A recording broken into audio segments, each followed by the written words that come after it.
16장 말씀입니다. 이제 창세기 16장에서 아브라함이 하갈을 통해서 이스마엘을 낳게 되는 그런 말씀인데요. 우리 한번 1번 문제를 읽어보도록 하겠습니다. 자, 1번 시작. 불신앙은 작은 틈을 뒤집고 믿음에서 이탈하게 만듭니다. 하갈을 통한 이스마엘의 출생을 통해서 그 사실을 확인해 봅시다. 사실 15장에서 아브라함은 하나님께 그의 믿음을 인정받고 여호와께서 그것을 그의 의로 여기시는 우리 모든 믿는 자의 조상이 되는 그런 믿음으로 인정을 받았어요. 그런데 바로 16장에서 이렇게 불신앙이 틈을 타게 됩니다. 참 우리의 믿음은 그런 것 같아요. 정말로 하나님과 함께하는 것 같으면서도 또 이렇게 연약해지는 것이 우리의 모습입니다. 정말로 하나님께서 우리를 잡아주지 않으시면 우리가 어떻게 끝까지 승리할 수 있겠습니까?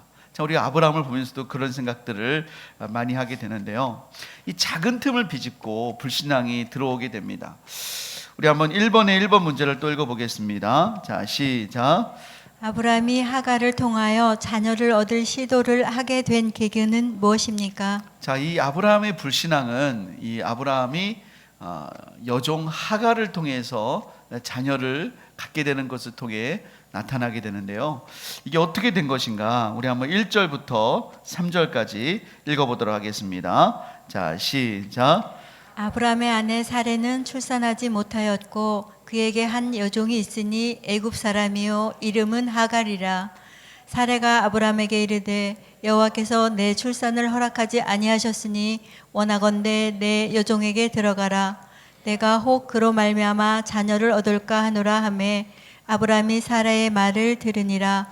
아브라함의 아내 사레가 그 여종 애굽 사람 하갈을 데려다가 그 남편 아브라함에게 첩으로 준 때는 아브라함이 가나안 땅에 거주한 지 10년 후였더라. 이 계획은 사레의 생각에서부터 시작이 됐어요. 이때가 이제 가나안 땅에 있은 지 10년, 그러니까 하나님께 부름받고 10년 후의 일입니다. 10년을 기다렸는데 아들이 안 생겼어요. 사레의 생각에 미안한 마음도 들었던 것 같아요. 또 하나님의 약속을 기다리는데 사레가 지쳤던 것 같기도 해요. 또 이제 사레의 나이가 75세예요.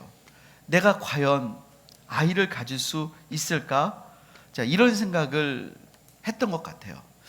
그리고 당시에는 이렇게 아이를 못 갖는 여성들이 있잖아요. 그러면 이제 자기의 여종을 통해서 대리모죠. 그 여종이 자녀를 낳으면 그 여종은 주인의 자녀가 되는 거예요. 그런 관행들이 이제 많이 있었어요.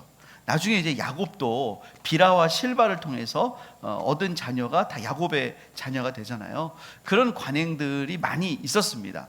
그러니까 당시에도 그런 통념적으로 그런 것들이 많이 있었고 그런 것이 있었고 또 사레의 생각에 하나님께서 아브라함에게 좀 전에 약속을 했죠.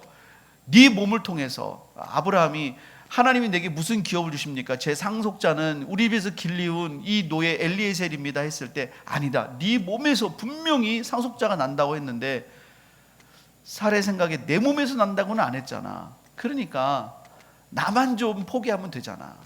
내가 왜 나 때문에 내 남편까지 기다리게 하나? 왜 내 남편까지 이렇게 속을 태우게 하나? 뭐 이런 생각이 들었던 것 같아요. 그리고 자기 생각에는 그래 내가 좀 양보하지 뭐 내가 좀 양보하면 어때? 하면서 이 모든 것을 계획한 거는 사레였어요. 그런데 인간적으로 보면 그가 남편을 위한 거일 수도 있고 당시에 다 하던 그냥 그 방법을 따라한 거일 수도 있고 다 그렇게 설명이 되지만 성경은 이렇게 말합니다. 불신앙이다. 아브라함에게도 이렇게 말합니다. 사라의 말을 들었지만 그거는 불신앙이다. 성경은 거기에 대해서 추호도 여지를 안 줘요. 그거는 불신앙이다. 이렇게 말씀을 하세요. 자, 1번에 2번 문제를 한번 읽어보겠습니다. 자, 시작. 이와 같은 아브람과 사라의 행동의 근본적인 문제점은 무엇입니까? 그들이 이렇게 하는 행동이 불신앙이라는 것을 알 수 있는 그런 계기가 있었을 거예요. 근데 그들은 그런 것들을 점검해 보지도 못했어요. 우리 한번 참고 말씀을 한번 보겠습니다. 창세기 15장 2절 3절을 한번 읽어볼게요. 우리 한번 읽어보겠습니다. 시작. 아브라함이 이르되 주 여호와여 무엇을 내게 주시려 하나이까?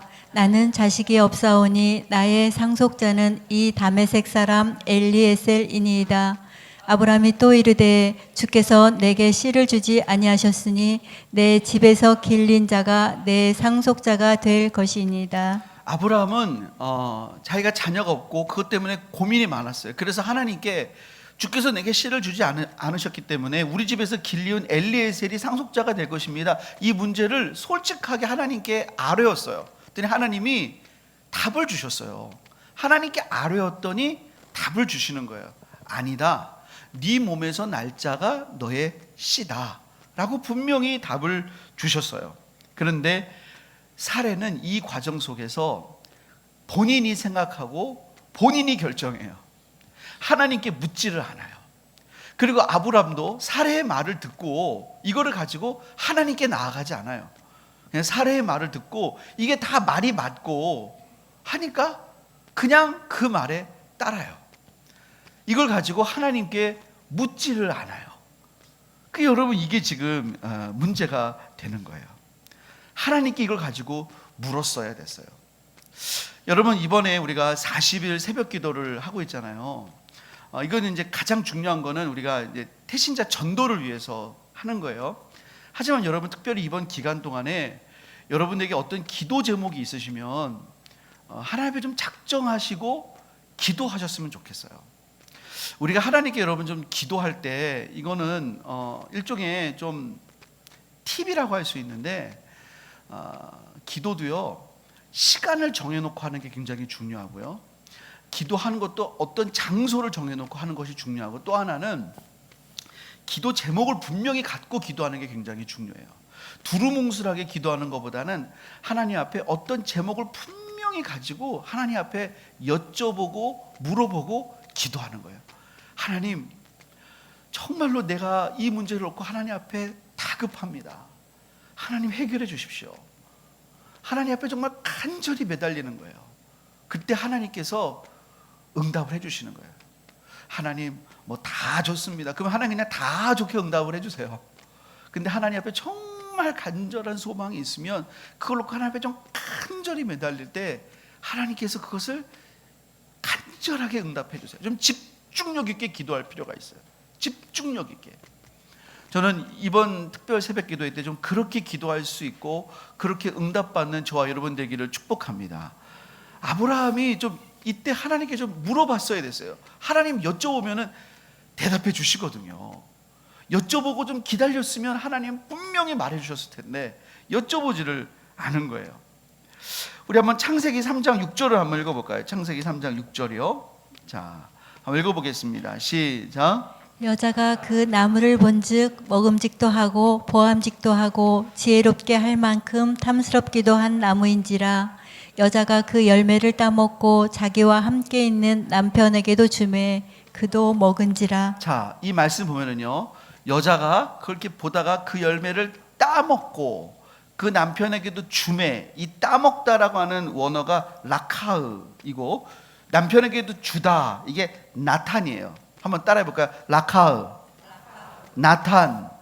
이게 따먹다하고 주다예요. 근데 여러분 아까 창세기 16장 3절에 보면은요, 아브라함의 아내 사레가 그 여종 애굽 사람 하갈을 데려다가, 이 데려다가라고 하는 단어가 라카으예요. 하갈을 데려다가, 라카으, 취해서 그 남편 아브라함에게 첩으로 준 때는 이게 나탄이에요. 그러니까 하와가 아담이 선악과를 따먹을 때랑 똑같은 형식으로 똑같은 동사를 사용해서 아브라함과 사레가 지금 죄를 범하고 있어요. 선악과를 따먹을 때랑 똑같아요. 라카으, 나탄, 따먹고 주는 형식으로 똑같이 데려다가 주었어요. 이런 식으로 똑같이 넘어졌어요. 그때도 똑같았어요. 하나님 말씀하셨지만 자기가 보고 내가 보기에 먹음직도 하고 내가 보기에 보암직도 하고 내가 보기에 괜찮으니까 하나님 말씀하신 거 상관없이 그냥 따먹다가 그 죄에 걸려 넘어진 거예요. 자, 이게 바로 근본적인 문제였어요. 자, 그러면 3번 우리 한번 읽어보겠습니다. 자, 시작. 아브람과 사레의 죄의 결과는 무엇입니까? 자, 이 죄의 결과는 무엇일까요? 우리 4절부터 6절 한번 읽어보겠습니다. 자, 시작. 아브람이 하갈과 동침하더니 하갈이 임신함에 그가 자기의 임신함을 알고 그의 여주인을 멸시한지라. 사레가 아브람에게 이르되 내가 받는 모욕은 당신이 받아야 옳도다. 내가 나의 여종을 당신의 품에 두었거늘 그가 자기의 임신함을 알고 나를 멸시하니 당신과 나 사이에 여호와께서 판단하시기를 원하노라. 아브람이 사레에게 이르되 당신의 여종은 당신의 수중에 있으니 당신의 눈에 좋을 대로 그에게 행하라 하매 사레가 하갈을 학대하더니 하갈이 사레 앞에서 도망하였더라. 자, 첫 번째로요, 하갈이 사레에 대한 태도요. 원래는 하갈이 사레의 여종이었어요. 그런데 임신하니까 멸시했습니다. 이 멸시했다고 하는 이 단어가 창세기 12장 3절에 하나님이 아브라함 부르실 때 너를 저주하는 자를 하나님께서 내가 저주한다 그랬는데 그때 그 저주한다는 단어랑 똑같아요. 이 하갈이 여주인을 저주하는 거예요. 여주인을 멸시하는 거예요. 그런데 참 놀랍게도 하나님이 너를 멸시하고 너를 저주하면 하나님이 그를 저주한다 그랬는데 이때는 하갈을 저주하지 않으세요, 하나님이. 왜냐하면 이거는 아브라함이 하나님의 명령을 정면으로 거역했기 때문에 하나님이 하갈을 오히려 불쌍히 여겨주세요. 이거는 뭐 하갈이 잘못한 게 아니고 아브라함이 하나님을 불신앙했기 때문에 이렇게 하신다. 두 번째, 여러분, 아브라함과 사레의 관계가 깨져요. 사레는 아브라함을 생각해서 아브라함에게 미안하고 내 탓인가, 내가 잘못해서 그런가. 사실은 이제 사레가 불임이었던 거 맞아요. 나중에 아브라함은 사라가 죽은 후에도 또 후처를 갔거든요. 사레가 불임이었던 건 맞아요. 그랬는데 남편을 위한다고 그렇게 했는데 그 관계가 깨져요. 먼저 사레가 이 여종 하갈 때문에 마음이 막 괴로워지고요. 그래서니 아브라함한테 이렇게 말합니다. 이 내가 받는 모욕은 당신이 받아야 옳도다. 그랬더니 아브라함은 뭐라고 하냐면 또 사라한테 책임 회피합니다. 어차피 여종은 당신 소관 아니오. 당신 수중에 있으니 당신이 알아서 하시오. 또 공을 넘겨요. 그러면 태중에 있는 아기는 어떻게 되는 거예요? 아기는 뭐 어떻게든 상관없는 거예요. 그래서 여러분, 사레가 하갈을 학대합니다. 하나님의 백성이, 믿음의 백성이 지금 하갈을 학대하게 되는 그런 일이 벌어지게 되는 거예요. 우리 한번 창세기 12장 16절을 한번 읽어볼까요? 이 하갈과 사라가 어떻게 만나게 되었을까? 우리는 이제 성경에 정확히는 안 나오지만 우리가 유추할 수 있는 한번 좀 힌트가 있어요. 아브라함이 애굽에 내려갔던 때가 있었잖아요. 기근을 피해서. 그때 애굽에 내려갔을 때 거기서 여러 가지 많은 재물을 얻게 됩니다. 우리 한번 창세기 12장 16절 말씀을 다 같이 한번 읽어보겠습니다. 자, 시작. 이에 바로가 그로 말미암아 아브람을 후대함으로 아브람이 양과 소와 노비와 암수 나귀와 낙타를 얻었더라. 그때 아브라함이 여러 가지 그 재물과 가축만이 아니라 노비도 얻게 돼요. 이때 얻은 노비 중에 한 명이 하갈이 아니었을까라는 생각이 들어요. 그리고 하갈을 아마 아브라함에게 첩으로 줬을 때는 이 사례로서는 정말 믿을 만한, 내가 남편에게 그렇게 해도 정말 믿을 만하고 정말 아끼고 아마 평소에 정말 자기 동생처럼 정말 딸처럼 그렇게 믿었던 그런 관계였을 거예요. 그랬는데 사람은 정말 화장실 들어갈 때랑 나올 때가 다른 거예요. 그렇게 해서 임신했더니 정말로 멸시했는지 안 했는지 모르겠어요. 그런데 임신해서 입덧만 해도 사례 입장에서는 그게 멸시한다 이렇게 느꼈을 수도 있죠. 굉장히 불쾌해진 거예요.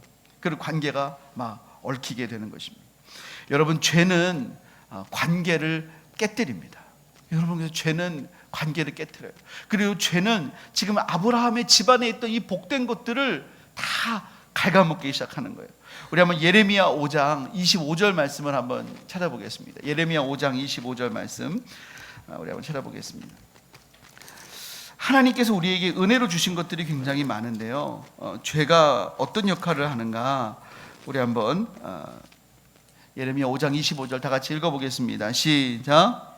너의 허물이 이러한 일들을 물리쳤고 너의 죄가 너희로부터 좋은 것을 막았느니라. 예, 그 24절 보면은 우리에게 이른 비와 늦은 비를 주시는 하나님, 그 하나님의 그 때를 따라 주시는 그 은혜를 너희 허물이 이러한 것들을 물리치고 너희가 너희 허물이 너희에게로부터 오는 좋은 것들을 막는 것입니다.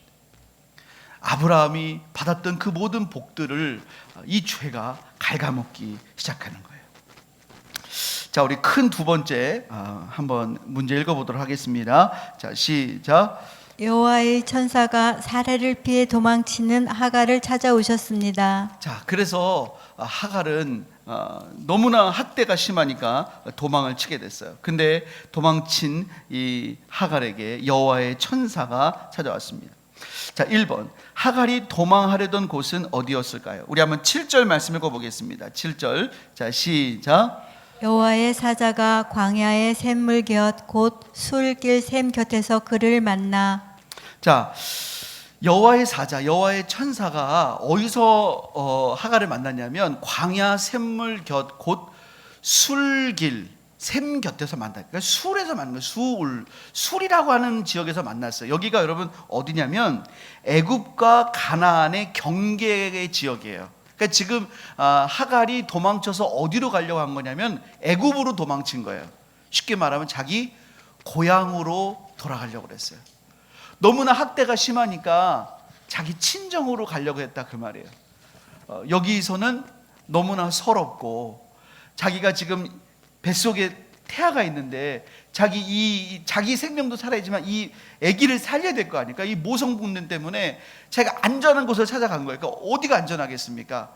친정이 안전한 거예요. 게다가 하갈도 지금 거의 한 7, 8년 아브라함이랑 생활을 하면서 이 주인을 알잖아요. 주인은 애굽으로는 다시는 이제 안 올 사람이에요. 왜냐면 아브라함이 믿음이 있는데 애굽에서 그 경험한 이후로 절대로 애굽으로 안 온다는 걸 하갈은 알고 있을 거란 말이에요. 그러니까 자기가 자기 친정 애굽으로 돌아가면 절대로 아브라함은 애굽으로 나를 찾으러는 안 올 거다라는 거를 느꼈을 거예요. 그래서 자기가 친정 애굽으로 가고 있었어요. 그래서 애굽의 이제 경계인 술까지 온 거예요. 그러니까 그 임신한 몸을 끌고 거기까지 막 왔으니 얼마나 막 다급하게 왔겠어요. 그런데 천사가 그를 찾아간 것입니다. 자, 이번에 2번 한번 문제 읽어보겠습니다. 자, 시작. 여호와의 천사는 하갈을 어떻게 대우하십니까? 자, 8절과 9절을 한번 먼저 읽어보겠습니다. 8절과 9절. 자, 시작. 이르되 사레의 여종 하갈아 내가 어디서 왔으며 어디로 가느냐? 그가 이르되 나는 내 여주인 사레를 피하여 도망하나이다. 여호와의 사자가 그에게 이르되 내 여주인에게로 돌아가서 그 수하에 복종하라. 여러분, 이게 되게 놀라운 말씀입니다. 성경에서 처음으로 여성에게 천사가 이름을 불러준 구절입니다. 천사가 나타나서 처음으로 여자에게 이름을 불러준 거. 하와도 아니에요. 사례도 아니에요. 하갈이에요. 하갈아. 하갈의 이름을 제일 먼저 불러줬어요. 이건 무슨 말이냐? 너는 아브라함의 대리모가 아니야. 너는 사례의 대리모가 아니야. 너는 하갈이야. 하나님이 너를 아신다라는 거예요. 우리 한번 11절도 읽어볼까요? 11절. 자, 11절 시작. 여호와의 사자가 또 그에게 이르되 내가 임신하였은즉 아들을 낳으리니 그 이름을 이스마엘이라 하라. 이는 여호와께서 내 고통을 들으셨음이니라. 네가 아들을 낳을 거야. 여러분, 그렇게 도망갔다가 되돌아가면 죽은 목숨일 거예요. 근데 되돌아가서 살아요. 왜냐하면 알려주신 건 천사가 아들을 임신했다고. 그리고 그 당시에 그 아이의 이름은 가장이 짓거든요. 근데 그 하갈이 지어요. 천사로부터 받았기 때문에. 이 아이의 이름은 이스마엘입니다. 천사로부터 받았어요. 근데 그 뜻이 뭐냐면 하나님이 들으셨다. 네 고통을 들으셨다는 거예요. 아브라함을 보신 게 아니라 하나님이 네 고통을 들으셨다. 네가 얼마나 억울했을지, 네가 얼마나 그렇게 그런 첩으로 들어가길 원치도 않았고 바라지도 않았는데 그렇게 들어가서 애매히 고난당하고 학대당하고 네가 그 속에서 마음 상하고 그러고 네가 그 애기 살리겠다고 거기 도망친 그 모든 과정을 하나님께서 들으셨다. 하나님께서 보셨다라는 거예요. 그래서 하나님께서 하가라, 하나님이 너를 들으셨다. 그렇게 말하시면서 하나님이 또 뭐라고 말씀하시냐면요, 그렇지만 너는 사레의 여종 하갈이다. 너는 네 주인에게 돌아가서 그 수하에 복종해야 된다. 내가 네 사정을 안다. 내가 네 고통을 안다. 나는 너를 대리모가 아니라 너를 한 인격으로, 한 존재로 내가 안다. 하지만 하나님의 섭리가 있다. 하나님의 섭리가 아브라함과 사레를 통해 흘러간다. 그러므로 너는 그에게 가서 복종해라. 아브라함이 그렇게 한 게 불신앙이었고 불신앙의 결과로 태어나긴 하겠지만 그래도 내가 그를 택했고 그를 통해서 하나님의 일을 이룰 것이기 때문에 너는 가서 복종해라. 그래서 사레가 거기서 하나님의 뜻을 깨닫고 돌아가요. 참 여러분 놀라운 건 뭐냐면 지금 고향으로 가기 바로 직전이에요. 조금만 넘어가면 이제 고향이에요. 이제 애굽이에요. 자기 이제 다 왔다 생각했어요. 이제 뭐 이 정도면은 뭐 혹여라도 주인이 날 와도 된다고 난 이제 뭐 찾아올 리도 없다 생각했어요. 그런데 고향의 문턱에서 발길을 돌리게 했던 건 지금까지 몇 년 동안 자기를 먹여주고 재워준 주인이 아니고요, 하나님의 음성이었다는 거예요. 하나님이 하갈의 마음을 만지시는 거고요, 하나님의 약속이 그로 하여금 그의 발길을 돌이키게 하신 줄을 믿습니다. 여러분, 우리가 어떻게 인생을 살아가는 거냐면 때로는 여러분 정말로 남편이나 아내가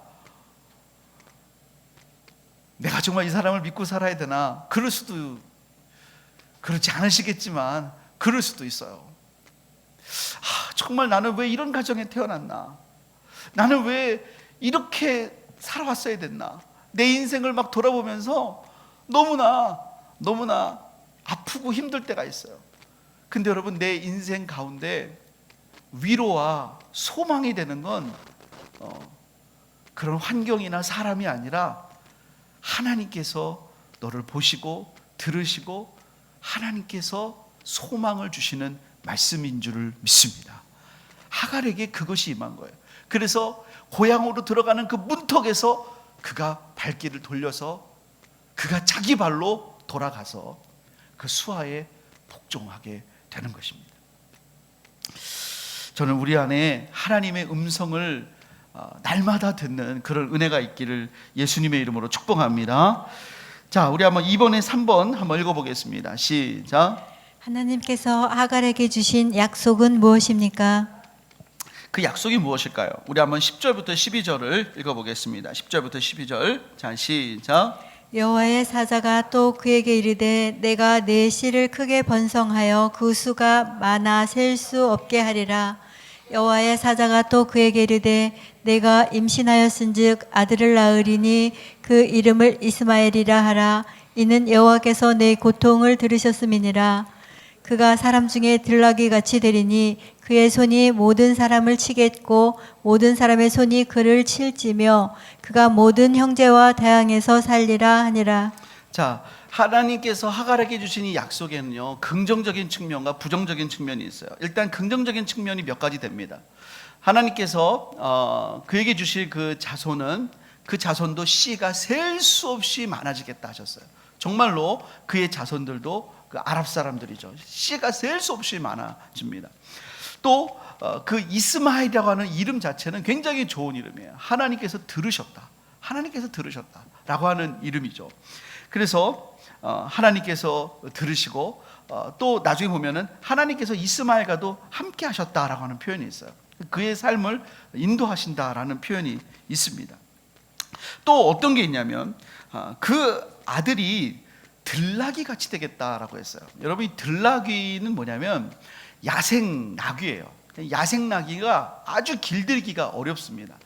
여러분 생각을 해보세요. 이 하갈은 애굽에서도 노예였고요, 이 노예 중에서도 또 팔려온 외국 노예예요. 그러니까 노예 집안에서 노예로 팔려온, 계속 노예, 아마 애굽에서도 집안 대대로 노예였을 거예요. 그러니까 늘 이렇게 누구 밑에서 사는 게 얼마나 괴로워요. 그러니까 아마 애굽에 가서도 참 앞날이 암담했을 거예요. 그런데 야생에서 자유롭게 뛰어노는 들나귀, 자유. 내 자녀는 노예로 살지 않는구나.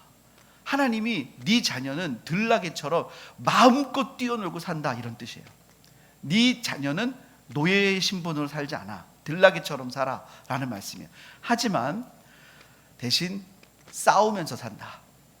네 자손들이, 이스마엘 자손들이 형제를 대항해 치고 그 형제도 대항해 치고 그 싸우면서 하는 삶을 살게 된다. 이런 긍정적 부정적 측면이 있음을 말씀하셨어요. 여기서 우리가 알 수 있는 게 뭐냐, 이스마엘은 하나님이 아브라함에게 약속하신 그 약속의 아들은 아니라는 거예요.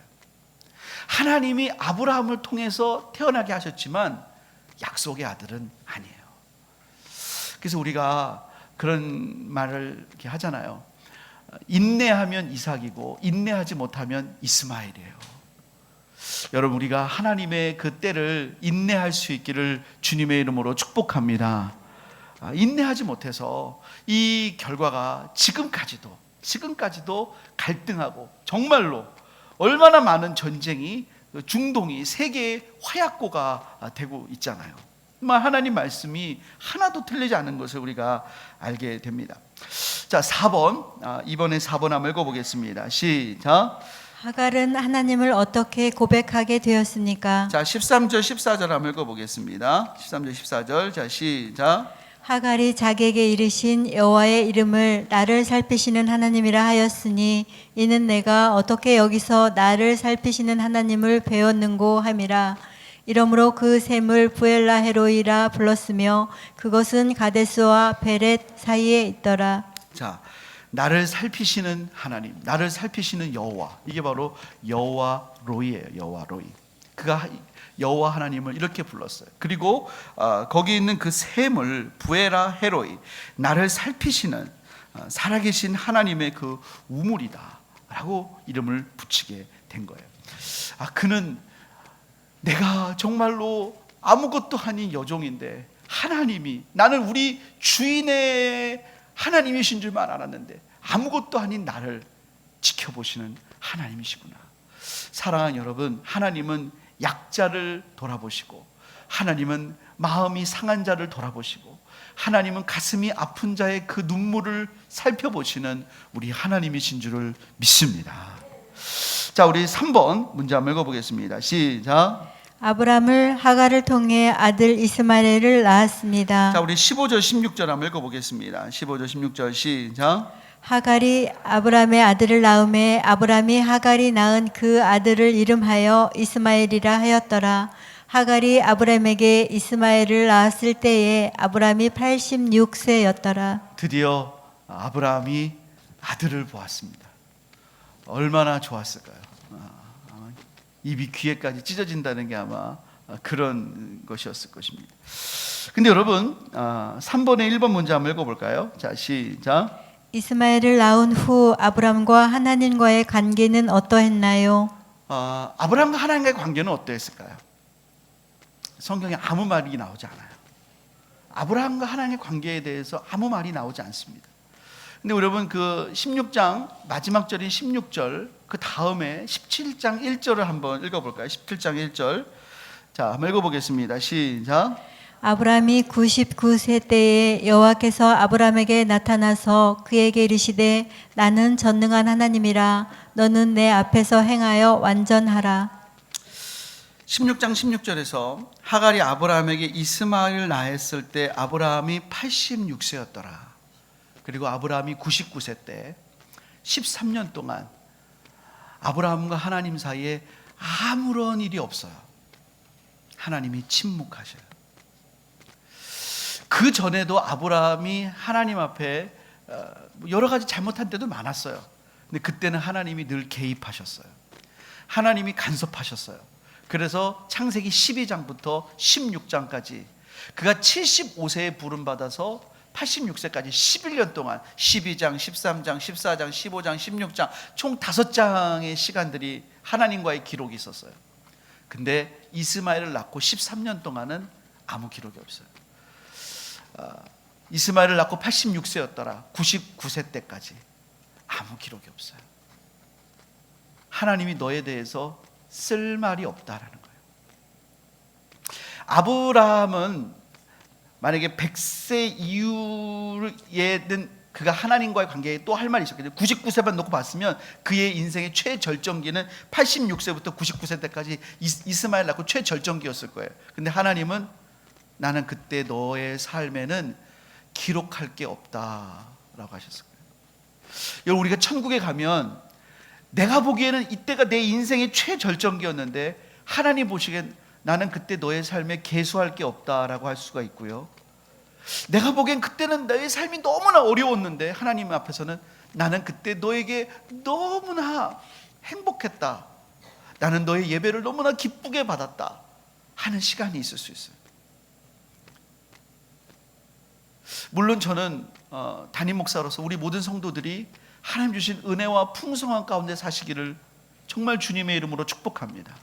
그러나 여러분, 저는 또한 우리와 하나님 사이에 날마다 풍성한 고백과 풍성한 대화가 넘치기를 주님의 이름으로 축복합니다. 우리가 세상을 보고 사람을 보고 너무나 세상 것들에 취해서 하나님과 아무런 대화가 없이 지낸다. 하나님이 나는 너에 대해서 별로 할 말이 없어. 여러분, 아브라함이 이스마엘을 낳고 하나님께 너무나 감사했을 거예요. 얼마나 제사를 드렸겠어요. 얼마나 감사 기도를 했겠어요. 근데 하나님은 할 말이 없는 거예요. 나중에 하나님이 이삭을 준다고 해도 아브라함이 이렇게 말해요. 이스마엘이나 살기를 원합니다. 여러분, 우리가 그렇게 되는 것이 아니라 정말로 하나님이 원하시는, 하나님이 기뻐하시는 그 믿음으로 살아가실 수 있기를, 그런 저와 여러분이 될 수 있기를 주님의 이름으로 축복합니다. 우리 시간에 같이 함께 말씀 붙잡고 기도하겠습니다. 오늘 이 창세기 16장은 불신앙이 얼마나 작은 틈을 비집고 들어오게 되는가를 보여줍니다. 사레가 남편을 위한다는 그 생각이 시작이 됐습니다. 아브라함은 그것을 거절하지 않았습니다. 그런데 그 죄는 관계를 깨뜨렸고요, 영적인 권위를 잃어버리게 만들었습니다. 죄는 모든 좋은 것들을 막아버리는 역할을 했습니다. 우리가 그런 죄를 범치 않기를 소원합니다. 하나님은 그런 과정 속에서 무고하게 상처받고 고통받은 하갈의 눈물을 아셨습니다.